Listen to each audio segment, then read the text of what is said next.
and welcome to a video update from the Fire Brigades Union.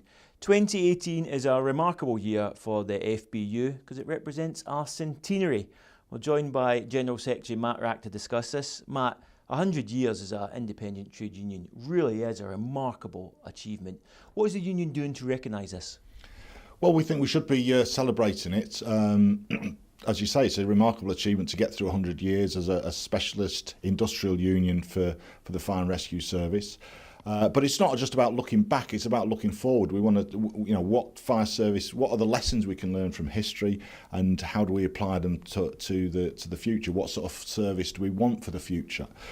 So there's lots of things planned. There's some publications that will be launched later this year. There is a new historical bit of our website that will be launched. That will be linking what the union did, some of the major fires and incidents that we've attended over the years, and what changed as a result of those. Because I think it's a very when you start to look into it, there's some fascinating stories about how the incidents that firefighters responded to, and sometimes tragically, with people being killed and so on, did actually change legislation and made people safer in the workplace, in the home and elsewhere. So we're trying to draw all those lessons together. So we're having books and websites coming out. Is there any specific events that members can perhaps get involved in? Yeah, I think there's a number of events already planned, and we're encouraging people to think what they want to do locally.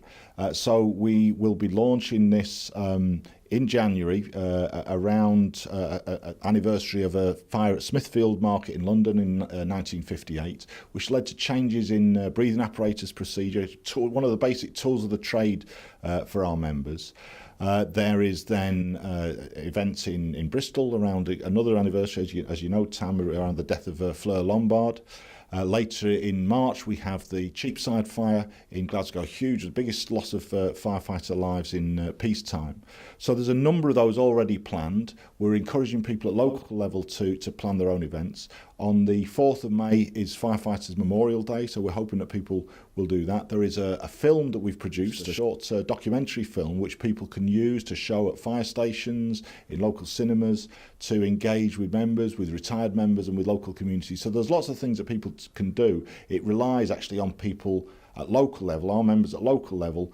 Whatever they want to do, then let us know and we can support that. And of course, Matt, I read a blog you recently did about this centenary, and you're encouraging firefighters and retired firefighters to send in photographs and memories of their time in the union. I mean, where can they actually do that?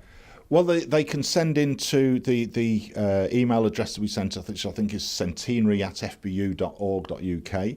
And it's fantastic. There's some fantastic stories that people have already sent in, and there's some fantastic stories we've discovered about people who were members of the Fire Brigades Union in the past, people's fathers, grandfathers and so on, who were members of the Fire Brigades Union in the past and what they did in the war or whenever. So there's some fantastic stories come in, fantastic photographs and memorabilia has already come in. We're encouraging more of that as we go on.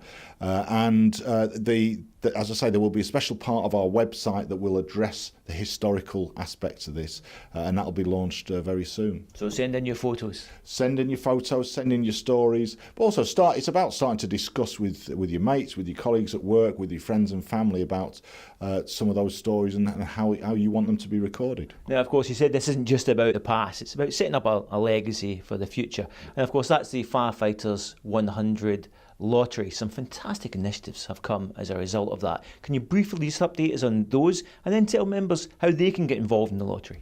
Yeah, I think if people look at the website, which is www.firefighters100lottery.co.uk, they can find on there the good causes. So there's 5 areas of activity that we want to engage with. Some of that has gone to very practical support already to firefighters injured in the line of duty.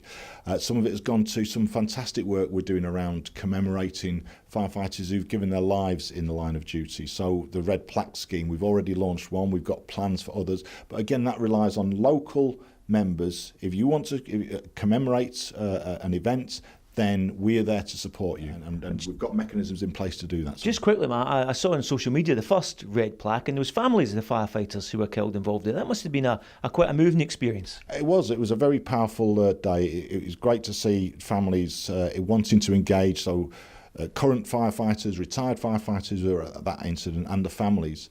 And it is a very moving thing to see, and the lottery's behind that and supporting that. So I think it's a fantastic initiative. And I would encourage people to support the lottery, to encourage colleagues, friends and family to do the same. Matt, thanks very much. No doubt we'll be talking about this as the year comes out. Yeah, indeed. Thanks a lot, Sam.